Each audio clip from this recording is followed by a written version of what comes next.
Coming up on this edition of Mustang News, we'll take a look at crime on campus and see just how safe MSU really is. And later, we'll see a recap of the Mustang football season. All this and more coming up.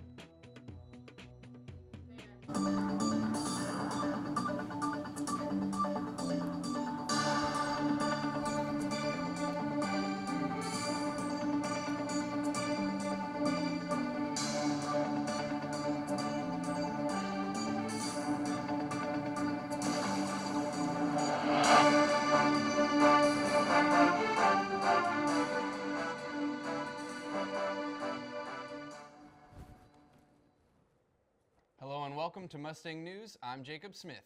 And I'm Naomi Skinner. It's no secret that crime exists everywhere, and college campuses are definitely not an exception. Reporter Jenna Horn spoke to campus police and residents to find out just how safe MSU really is. With hundreds of young college students living in the close quarters of the Midwestern state dorms, there's bound to be some criminal activity. In 2016, only 14 burglaries were reported happening in the on-campus residential facilities.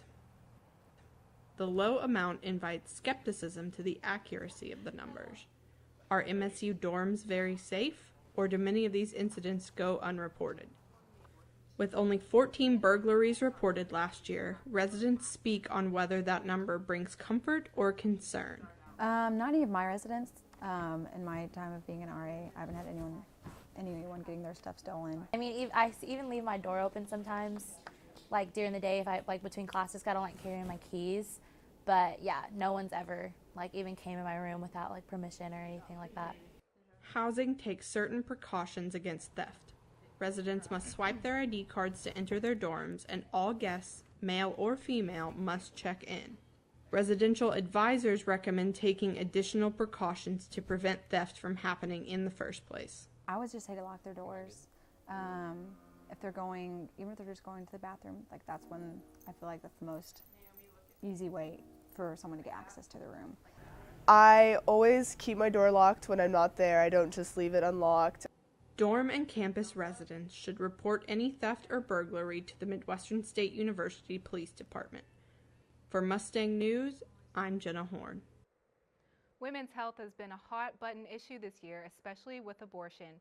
Reporter Michaela Conway has more on this topic. Hope is a very substantial and powerful thing, because if you don't have it, you're defeated before you start.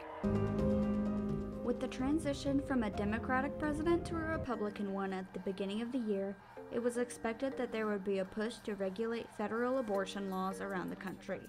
However, states have always had some rights when it comes to making their own laws for or against the controversial topic. But Dr. Lauren Jansen hopes that will soon change. The culture's changing, especially in view of everything that's happening in politics right now.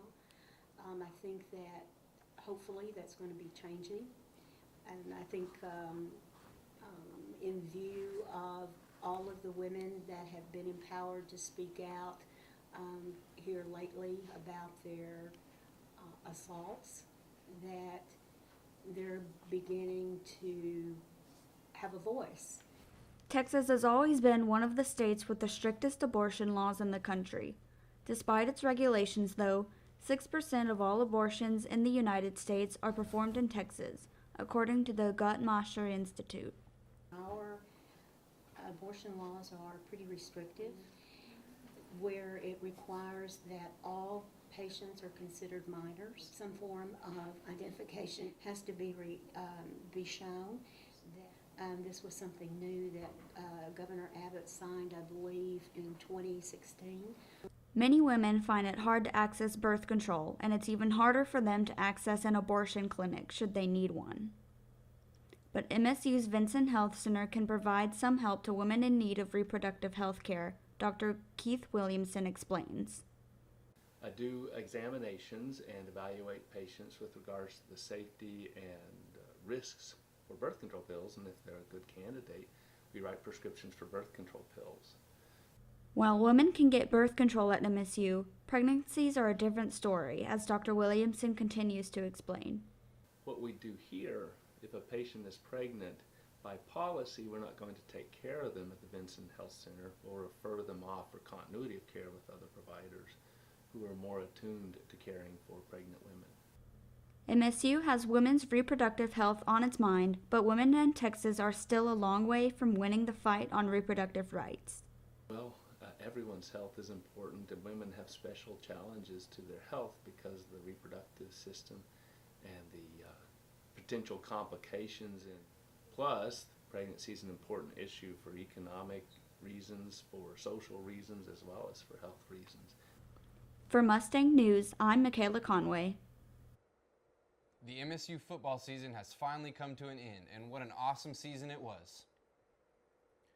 Absolutely, Jacob. It's been a long season for the team, between a devastating loss at the beginning of the season and their 10-1 record. Reporter Sterling Ellison has more on their journey this football season. The 2017 season is one that the MSU football team will not soon forget. It was a season filled with victory, tragedy, and redemption.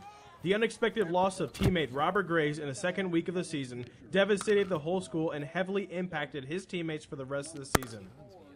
I think it was crazy how it happened, and then we had a bye week right after it, which was a blessing in disguise because we were able to go down to Houston, and they had a great service down there. And if you ask anybody on the team, that was probably one of the most uplifting and just cheerful moments. Even if it was celebrating the passing of Rob, it was still a great service, and it was uplifting for our whole team. And I think that really helped us move forward. And then once we got into the field, it was kind of a safe haven, and we knew that Rob wanted us to be there and wanted us to excel. So that was a thought too for us. Preserving the memory of Graves, the Mustangs continued their undefeated journey, overpowering all teams that stood in their way. Junior quarterback Leighton Rabb led the Mustangs throughout the season with 31 touchdowns and has thrown for 3,100 yards, solidifying the Mustangs' perfect season. It's just the strength and unity and numbers. When you have a group of guys that have all the same motivation and the same desire to accomplish a goal, we can't be stopped. The football team beat Eastern New Mexico on November 11th, ending their regular season with a record of 9-0, awarding them the Lone Star Conference Championship. The Mustangs were later selected to represent the Lone Star Conference in the NCAA Division II football championships. In the first round of the playoffs, MSU defeated Sioux Falls 24-20. The undefeated streak was later brought to an end in the second round when the Mustangs were defeated by Minnesota State University 21-63. This season only shows what's to come for this hard-fighting team. For Mustang News, I'm Sterling Ellison. Now more than ever, people rely on technology in their day-to-day lives. That's true, and it seems a lot of new technology coming out is for our entertainment. Things like animated emojis, virtual reality games, and so on. But what are some new tools that are more beneficial and practical? I decided to find out, and it turns out the answer is 3D printing. 3D printing is changing just about everything. Businesses, schools and universities, manufacturing, to even hospitals and military bases. All of them are being transformed by this new technology. Senior mechanical engineering major Michael Olea says it's the beginning of what he calls the data age, and it holds extreme potential for our future. So it just is the most empowering technology. I think of it a lot like the printing press. The tools that we have to build our built environment are so important. They define entire periods of time. So we had the Stone Age, the Bronze Age, and the Iron Age. And so what is this new age with 3D printing? I think it's the data age. So if anything, it's just very empowering technology. And what we see now is just the beginning. We're starting with fairly simple prototypes, but now we're moving into building structures and cars and 3D printed organs. So I'm really excited to see where these kids will take it.